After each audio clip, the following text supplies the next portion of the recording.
Vamos falar sobre energia. Aqui eu coloquei logo de cara uma cadeia alimentar. E aí vocês conseguem visualizar, vocês já são acostumados a trabalhar com isso, a troca de energia em uma cadeia alimentar, né? O Sol fornece energia, parte dessa energia, o calor, né? O Sol fornece energia na forma de ondas eletromagnéticas, que essa propagação do calor é chamada de radiação ou irradiação. Essa radiação solar chega até as plantas, parte dessa energia é perdida no meio do caminho, parte dessa energia é absorvida pelas plantas. Essa planta vai ser comida por um outro animal, parte dessa energia vai ser passada para esse outro animal, que depois vai ser comida por um outro animal, e aí eu vou ter sempre parte da energia sendo passada de um corpo para o outro. Mas noto que na hora que há essa energia sendo convertida, sendo passada de um corpo para o outro, também tem parte da energia sendo perdida na forma de calor. Perde-se muita energia na forma de calor em tudo. Então essa energia vai sendo sempre convertida em outras formas, sempre em outras formas. Nada surge do nada. É tanto que um animal sem energia, se o animal não se alimenta, se nós não nos alimentamos, nós ficamos fracos, né? Sem energia. Então, sempre tem uma conversão de energia. A energia sempre vai passando de um para o outro. Então, nós temos aqui a fermentação alcoólica, né? Leveduras e algumas bactérias fermentam açúcares, produzindo moléculas de ácido pirúvico, que são convertidas em etanol, álcool etílico, com liberação de moléculas de CO2, gás carbônico e formação de moléculas de ATP. Então, aí nós temos uma fermentação alcoólica, glicose produzindo etanol mais ATP mais energia liberada, que é na forma de calor, beleza? Onde eu tenho essa aplicação? Posso ter na fabricação de etanol, posso ter na fabricação de bebidas alcoólicas, posso ter na fermentação de alimentos, por exemplo, de pão, a fermentação de bebidas, né? Por exemplo, o vinho, e temos para a produção de álcool etanol de carro, né? Aqui eu tenho energia liberada pela biomassa, que é um ciclo. Eu tenho a queima da madeira aí, né? Vai liberar calor, vai liberar CO2, vai liberar água. Essa água vai se acumulando lá em cima e se precipita na forma de chuva.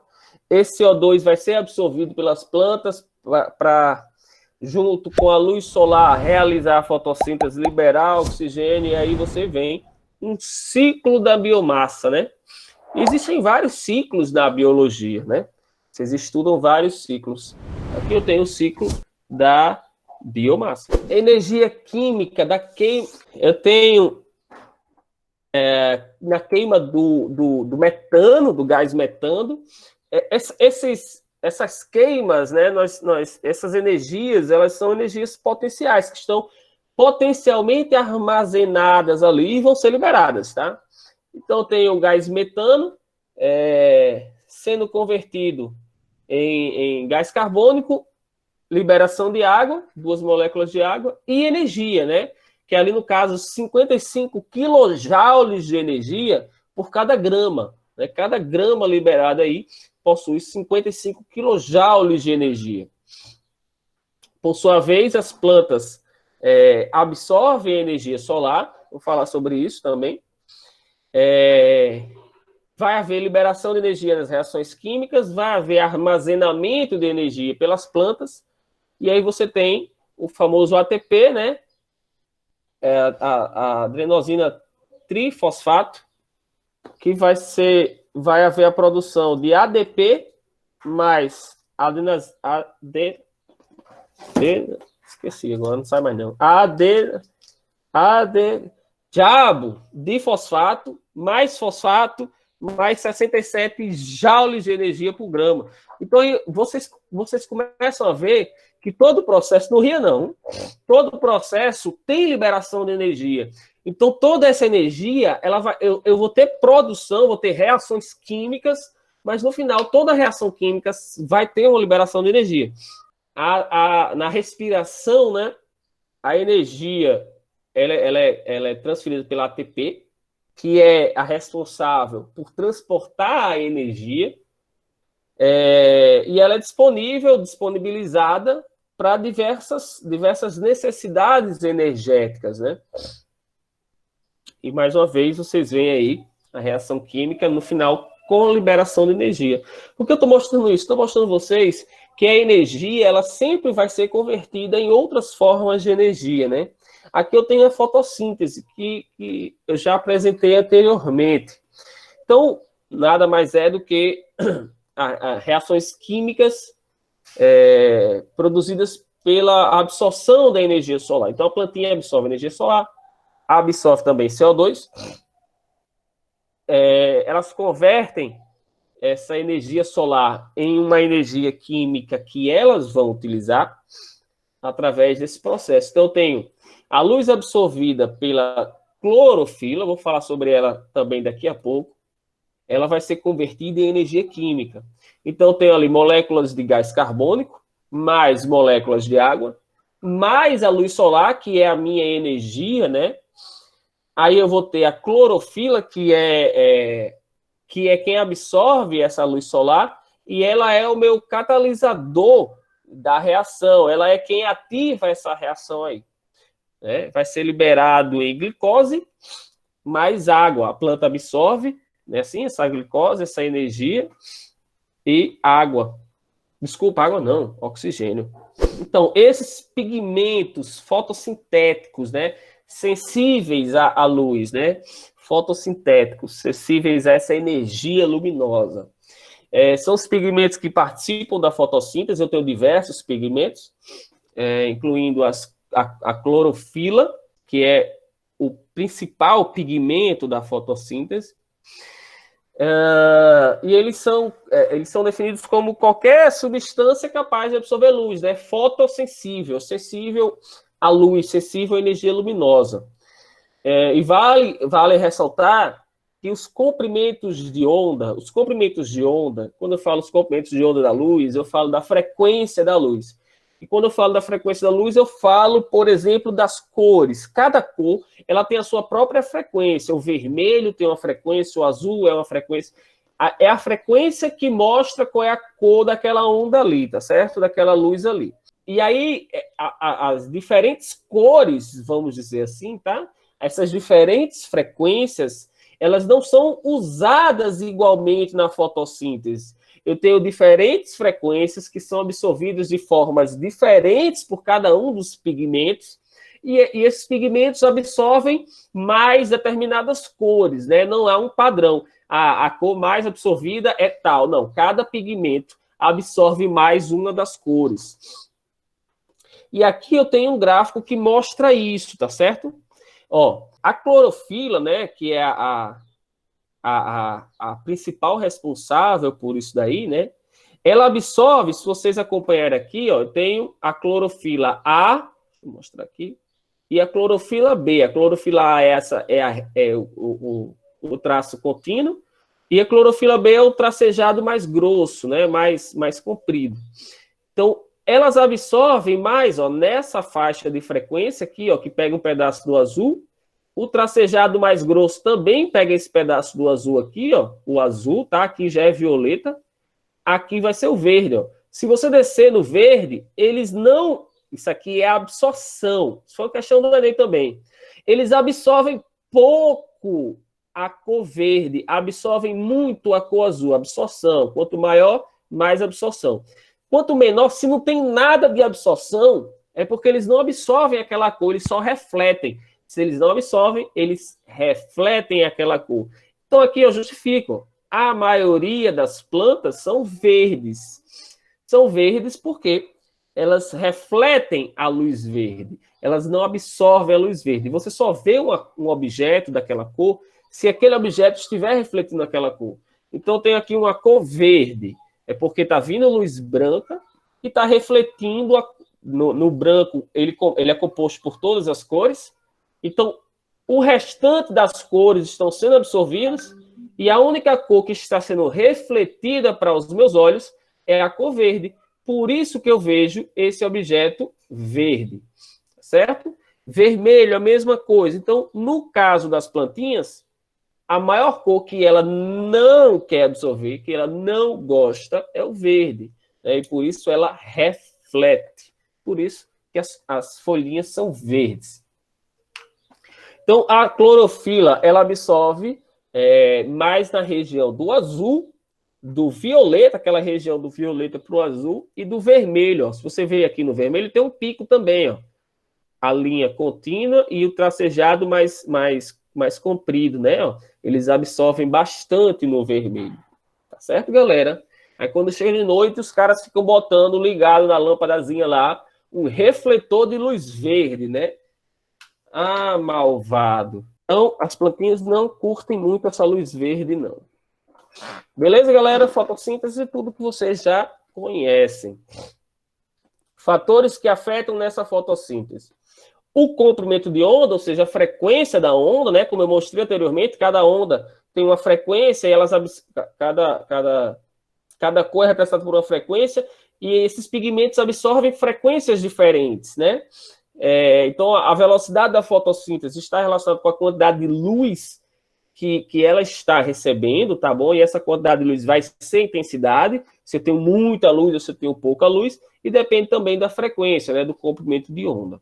A concentração do dióxido de carbono, né? É um fator importante na fotossíntese. A temperatura, que é uma outra coisa importante também. A maioria das plantas, elas funcionam de um negócio bacana, uma temperatura bacana para elas ali entre 30 e 38. Acima dos 45 graus, essa velocidade já vai cair, essa velocidade da reação já vai diminuir consideravelmente. A água, logicamente, é fundamental como fonte do hidrogênio.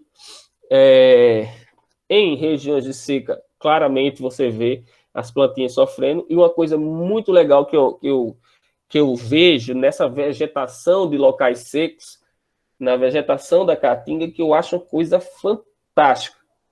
Você passou hoje, tá tudo cinza, né? E aí, quando você passa daqui a 2 semanas, choveu no meio do caminho. Daqui a 2 semanas você passa, cara, tá tudo verde, tá coisa mais linda do mundo, é uma coisa fantástica. A capacidade de reação, de sobrevivência dessa vegetação é muito legal. E ela perde todas as suas folhas, justamente para economizar energia, né? Porque se ela tiver que manter as suas folhas, ela vai ter que gastar muito mais energia para isso. Então ela elimina todas as suas folhinhas e fica só o corpo da plantinha lá, a coisa mais linda do mundo, sequinha. Você fala, oh, meu Deus, tá morta. Mas não tá morta, né? Primeiros pinguinhos de chuva, a bichinha já começa a florescer.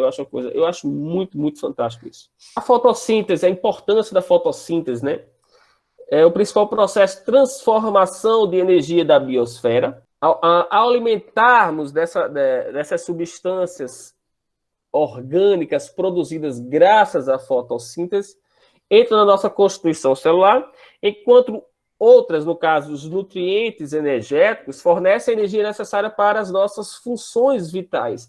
Porque o nosso corpo, você tem que absorver energia para o seu corpo funcionar, e eu vou falar sobre isso, e para você realizar suas atividades. Então, você tem que... Não é só para você realizar suas atividades. É uma quantidade de energia básica para você funcionar, digamos, para o seu corpo sobreviver com o mínimo de energia possível e para você fazer alguma coisa, né? Para você realizar alguma atividade. Aqui, como eu estou falando da quantidade do comprimento de onda e da frequência, eu vou mostrar isso aqui para vocês. O comprimento de onda, se vocês olharem aqui, ó, esse comprimento de onda é grande. E conforme eu vou passando aqui o mouse, o comprimento de onda vai ficando cada vez menor. Só que o comprimento de onda vai diminuindo, mas a frequência, que é o número de repetições dessa onda, aumenta. Então, tem uma grande frequência, pequena frequência. Comprimento de onda grande, comprimento de onda pequeno. Eles são inversamente proporcionais.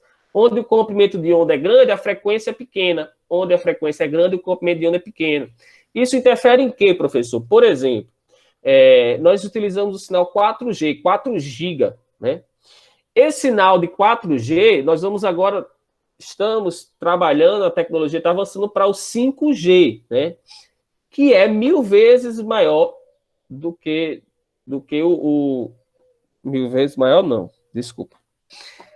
Como se fosse 4 GHz, o outro é 5 GHz, né? Que é maior do que o 4 GB. E o que me diz isso? Quanto maior é a frequência que eu trabalho, é menor o comprimento de onda. Para comprimentos de onda grande, é mais fácil essa onda desviar de obstáculos, de casas, de árvores, de montanhas. Quanto maior for esse comprimento de onda, por exemplo, as rádios AM tem comprimento de onda grande, por isso tem grande alcance. A FM tem comprimento de onda pequeno, mas a frequência é grande. Isso faz com que elas tenham uma qualidade melhor, porém o alcance delas é pequeno, a não ser que ela saia retransmitindo isso. E hoje tem muita retransmissão pela internet, né?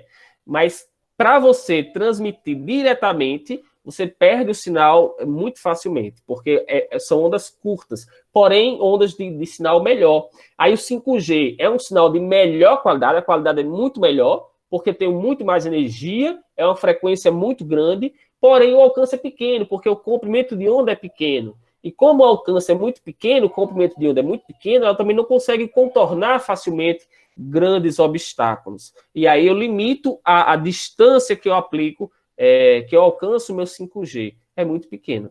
Bem, aqui, ó, se vocês prestarem atenção, eu vou aprofundar nisso para vocês, tá? Mas tem aqui um termo radiação não ionizante e radiação ionizante, né? O que diferencia isso? Vou mostrar aqui para vocês, tá certo? O que é uma radiação não ionizante e o que é uma radiação ionizante. Note que essa aqui é a parte que nós enxergamos, é a parte do visível. Do vermelho, aqui abaixo do vermelho, é infravermelho. Daqui para baixo a gente não vê. Tem alguns animais que conseguem enxergar no infravermelho. Daqui para cima a gente não vê, que é o ultravioleta para cima a gente não vê. Tem alguns animais que conseguem visualizar no ultravioleta também, tá certo? Então, eu consigo ter animais que visualizam essas outras frequências, mas nós não visualizamos. Porém, se você pegar, por exemplo, um controle remoto, que tem uma lâmpadazinha na frente, que você acha que não serve para nada, se você apertar o botão do controle, você não vê nada acendendo ali. Você pegar o seu celular, abrir a câmera, não precisa filmar, só abrir a câmera, e aponta para o controle remoto e aperta o botão do controle. Você vai ver que aquele botão fica acendendo. Ele está acendendo porque ele está emitindo radiação infravermelha, tá? É uma radiação fraca, não faz mal para o nosso corpo. Então, ele está emitindo radiação infravermelha. Você não vê porque nossos olhos não conseguem captar essa frequência, mas ele está emitindo. E aí existe um receptor na televisão, no aparelho que você vai usar, que vai captar esse sinal e vai identificar o que é que você quer fazer, certo? Mas se fizerem, vocês vão ver que aquela lâmpadazinha, ela acende. Como nós não vemos, nossos olhos não conseguem identificar uma cor para aquilo. Então, na hora que você vê pelo celular, ele vai mostrar uma cor, ele vai mostrar qualquer cor. Então, ele mostra uma coisa meio puxada para o branco. Fernando, você já viu? Pode ser, às vezes, a maconha que você usou. Pode ser também, certo? Então, o que é essa radiação ionizante?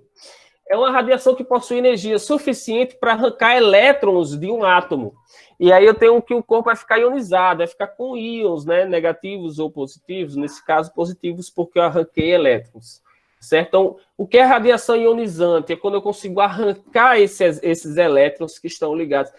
É uma energia, é uma onda tão energética, que ela consegue fornecer energia suficiente para esses elétrons, para eles fugirem. Bem, e aí essas ionizações podem ocorrer de forma direta ou indireta. A direta ocorre quando há interação entre cargas, no caso das radiações alfa e beta, e a indireta, sem interação entre as cargas elétricas, que é a radiação ultravioleta, o raio-x, raio gama, que são aquelas frequências que eu mostrei que estão acima do ultravioleta, tá? Que são as radiações ionizantes. Aqui tem efeitos da radiação, eu vou só para o biológico, tá bom? Para a gente não perder tanto tempo. São vários efeitos biológicos. Atualmente, existem terapias voltadas, por exemplo, para o câncer que se utilizam dessas radiações ionizantes, que eu vou falar já, vou mostrar para vocês, tá certo? E esses efeitos são divididos em dois, né? Determinísticos e estocásticos. Os determinísticos são efeitos imediatos, que são queimaduras por radiação, morte do tecido, e os estocásticos, que são relacionados à mutação do código genético, ao surgimento de câncer ou de doenças hereditárias, né? Muitos cientistas, antigamente, mexeram com materiais radioativos, mas eles não sabiam, ninguém conhecia. Então, por exemplo, eles tiveram muitas queimaduras na mão, na parte do corpo onde eles guardavam, no bolso, que guardava a pedra radioativa, e aí eles tiveram muitas queimaduras naquele local, futuramente depois adquiriram câncer e tudo mais. Então, o desastre do Césio 137, né, que teve aqui em Goiânia, eu acho, em 87, os Cury, exatamente. O cara pegou uma máquina de raio-x e aí desmontou a máquina, viu um pozinho lá dentro, que era o Césio, e distribuiu o pozinho para várias pessoas, várias pessoas pegaram esse pozinho, e o pozinho brilhava de noite, só que ele é radioativo. E aí as pessoas começaram a sofrer enjoos, tinha muito enjoo, tinha vômito, se não me engano morreram 2 pessoas por conta disso. Mas, de cara, um dos sintomas é enjoo e vômito, né? Náusea, dor de cabeça. Acabei de falar a palavra, velho, diabo. Sintomas, né? Muito obrigado por ninguém ter ajudado. Sim, tem outro carinha, também um gás que pode causar, que pode causar isso também, né? Que é muito contrário, é muito encontrado em minas subterrâneas, que é o radônio. Bem, o radônio, uma vez inalado, ele se deposita no trato respiratório e ele acaba, ele é um dos responsáveis pelo câncer de pulmão, sendo o segundo responsável por isso depois do tabagismo, né, depois do cigarro. E aí uma forma disso, e hoje as minas têm muito disso, né, é ventilação, é tirar o ar de dentro, jogar lá para fora, ter uma renovação do ar interior por conta desse gás aí, que é bem perigoso. E aí tem as fontes naturais e as fontes produzidas pelo homem, né? De radiação ionizante, produzidas pelo homem. Eu tenho, por exemplo, o raio-x, a tomografia, a radioterapia e as usinas nucleares. Obrigado, Caio, exatamente. É um gás raro, da família dos gases nobres. Muito bem. Como é que funciona a radioterapia? É uma forma de combater o câncer utilizando radiação ionizante, né? É muita energia, tá certo? Quanto maior a frequência, maior é a energia dessa onda. Então eu emito essa energia toda nas células cancerosas, e aí eu vou matar essas células, né? A ideia é essa. Existem diversos tipos diversas formas de tratamento, inclusive pode ocorrer de você utilizar mais de uma para ser mais efetivo no tratamento. Então, mas todas funcionam basicamente da mesma forma. Essa radiação ionizante, ela danifica essas células cancerígenas, impedindo que elas se propaguem, né? Porém, eu tenho os efeitos colaterais, né? Como perda de peso, cabelo, enjoo, cansaço. São consequências da radioterapia. E ela pode ser aplicada de forma externa, né, com as ondas de forma externa, ou de forma interna. De forma externa, eu tenho um mini acelerador de partículas ali, que produz feixes energéticos de raio-x que são direcionados para o tumor maligno.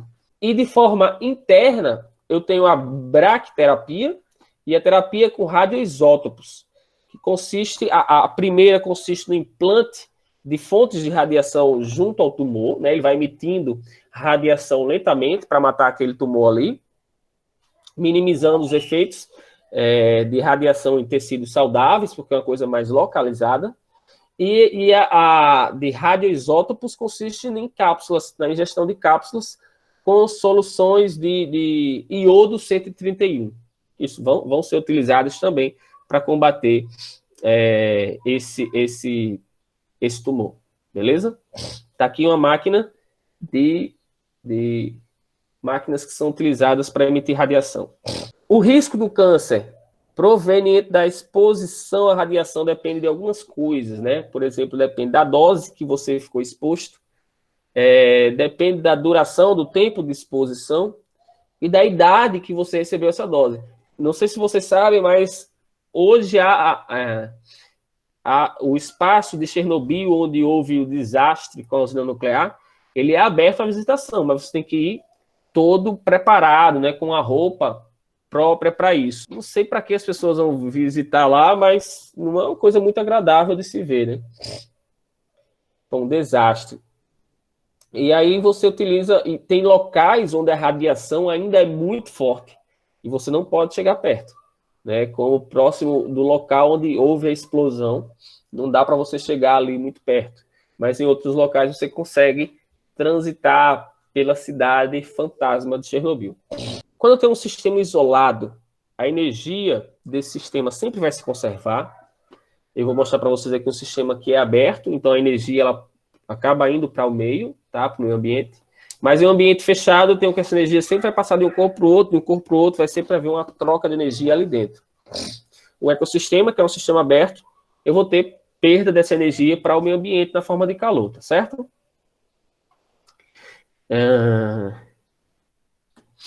Aqui eu tenho a energia solar sendo absorvida pelos produtores, né? Que vai ser absorvida pelos consumidores, e toda hora vocês estão vendo que eu tenho liberação dessa energia na forma de calor, né? Isso aqui eu já mostrei na fotossíntese,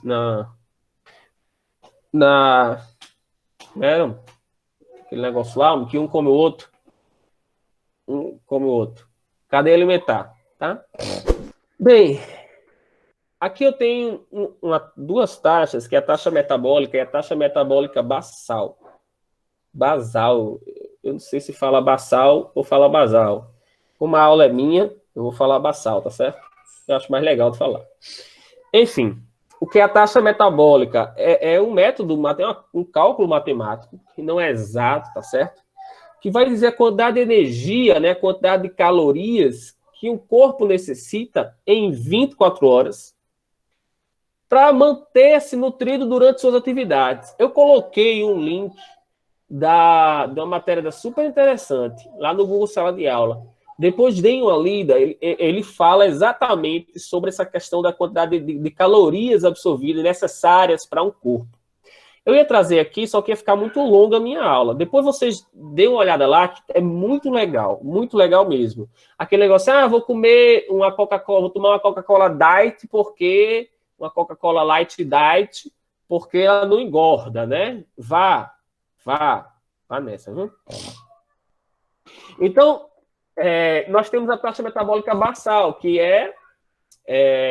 se você fizesse um jejum, né, de, por exemplo, pelo menos 12 horas em repouso, paradinho, quietinho ali, como você está deitadinho, paradinho, tá? Seu corpo ali quietinho, deitadinho. É a quantidade de energia necessária para o seu corpo funcionar, para o seu corpo se manter funcionando, para que o seu corpo mantenha os seus órgãos funcionando, coração, cérebro, pulmão, intestino, enfim. E a temperatura corporal. Eu tenho muita energia envolvida nisso. Então, essa quantidade de energia necessária para você manter o seu corpo funcionando ali é esse TMB aí, que você pode achar uma outra sigla que eu vou mostrar para vocês já. Que é essa taxa metabólica. Ok? Ave Maria, isso é uma fome da bexiga, uma forrageira, né? Então, aqui eu tenho, por exemplo, se você ingeriu 2.500 quilocalorias em um dia, né? Que os caras passam, a dieta para um homem adulto é de 2.500 quilocalorias.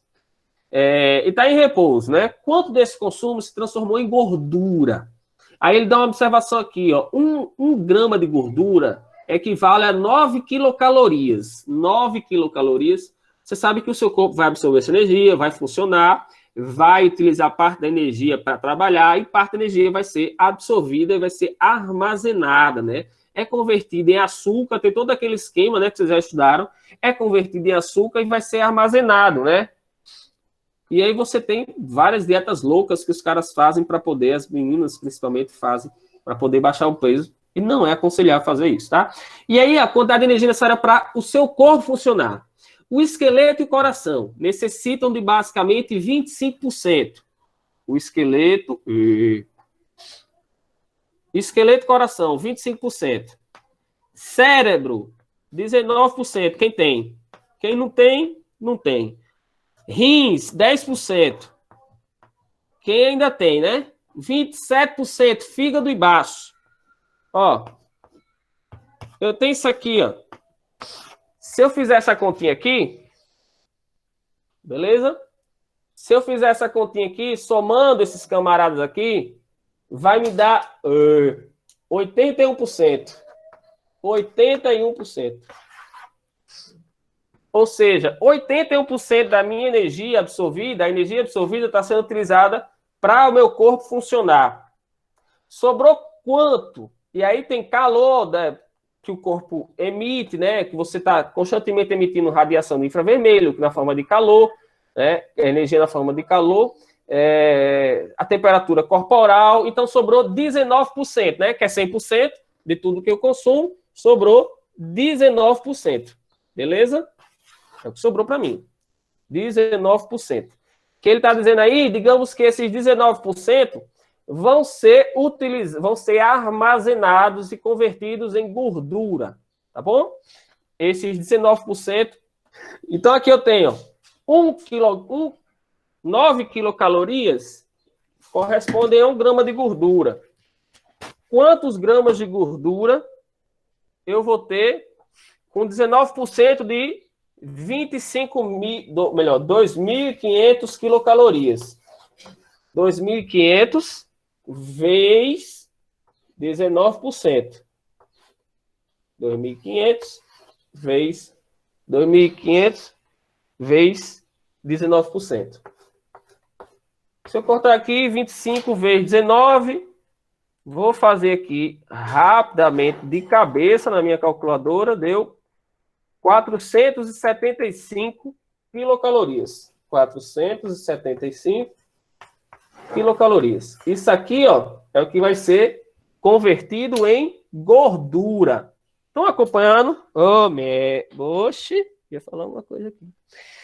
Estão acompanhando, galera? Beleza. E agora, eu vou fazer uma regrinha de 3, ó. 475 quilocalorias vão me fornecer quanto de gordura?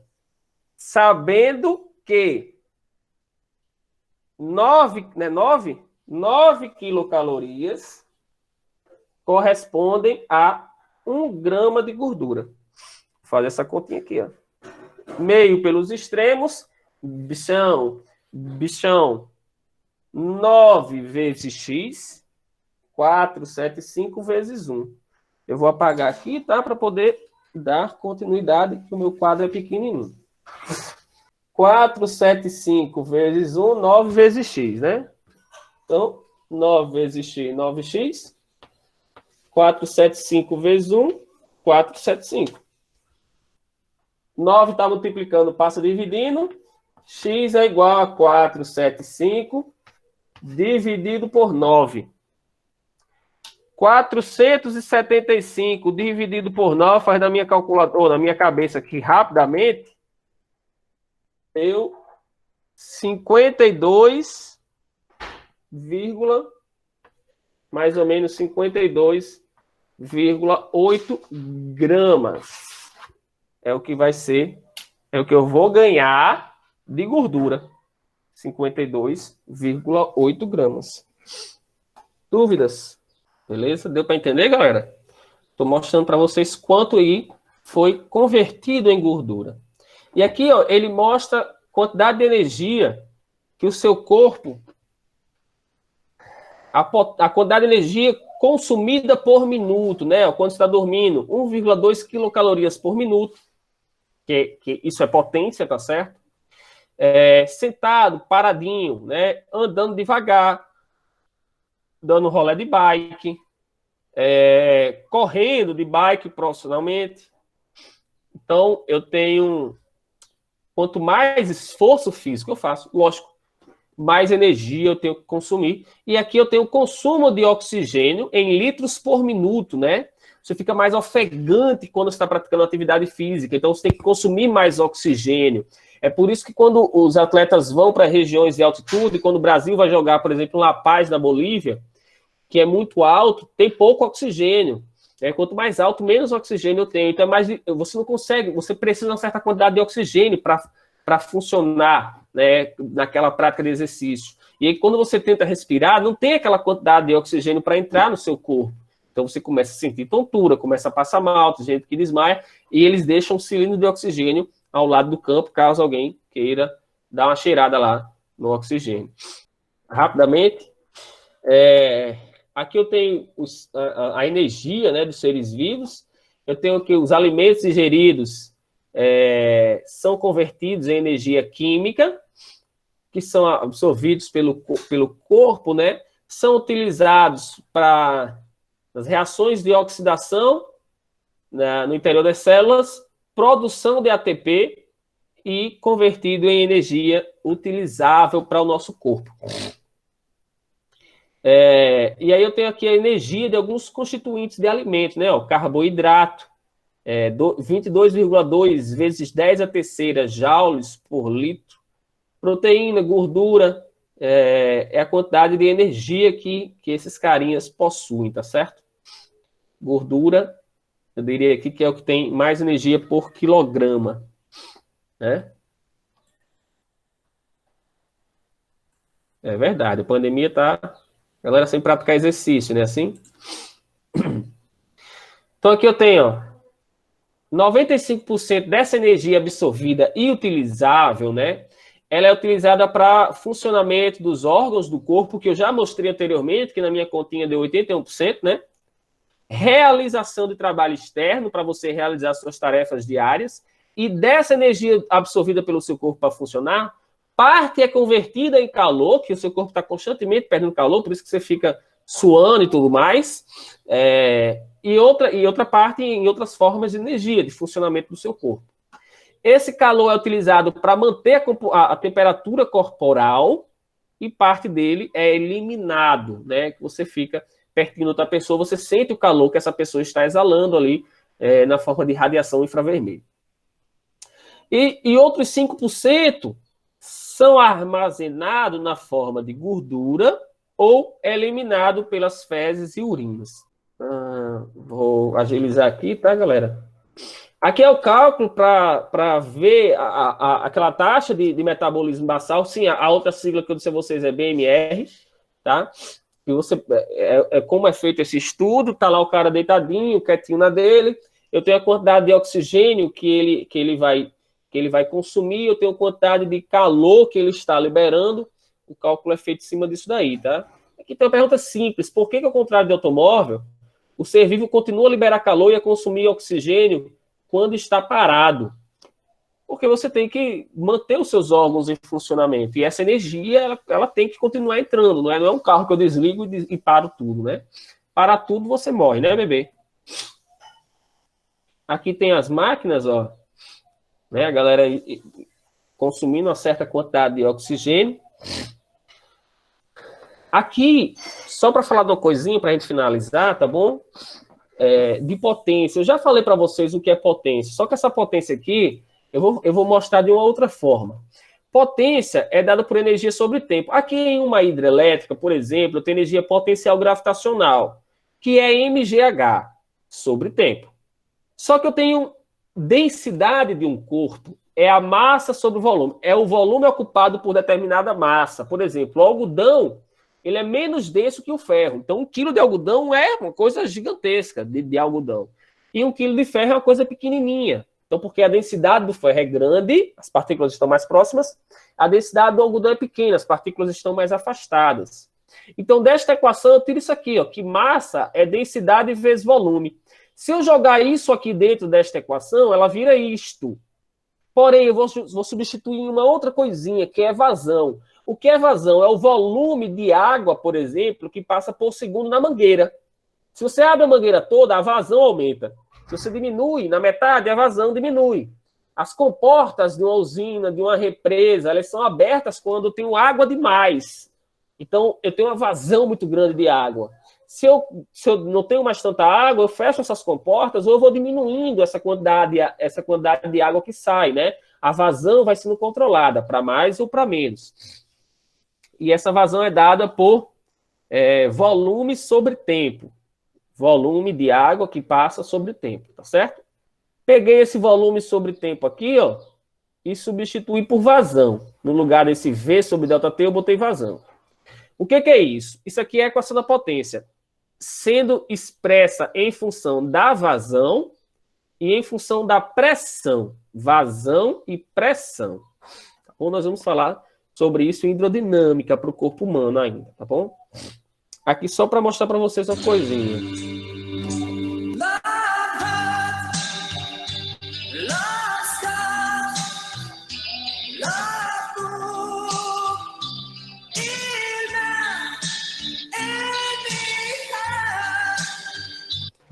Só para demonstrar isso aqui para vocês, ó. Eu tenho aqui o meu coraçãozinho funcionando. Olha só. Sabem que ele está bombeando sangue. Então, eu tenho o meu coração, o seu coração, o nosso coração, bombeando sangue. Né? Olha que massa. E eu posso calcular a potência desse coração para saber quanto de energia por segundo ele utiliza para funcionar. No caso, em watts. Certo, galera? Então, como que eu faço isso? Aí, eu tenho um desenho, né? Ó, bem legalzinho, o cara desenhou. Pulmão, coração. Coisa mais linda do mundo, né? Ó, tronco pulmonar, traqueia, átrio. Muito massa. Veia, cava superior. Show. Então, o que eu tenho aqui? Para calcular a potência do coração, eu sei que um coração, ele envia, em média, 5 litros de sangue por minuto. 5 litros de sangue por minuto. Só que eu não trabalho nem com litros, nem com minuto. É com metros cúbicos e com segundos. Então, eu converti eles. Ficou isso aqui, ó. 5 vezes 10 a menos 3 metros cúbicos, dividido por 60 segundos. Coração trabalha com isso daí. Agora, só um pouquinho, tá, galera? Que eu comecei mais atrasado, tá? A pressão do corpo humano, ela é mais ou menos 12 por 8, né? Em média.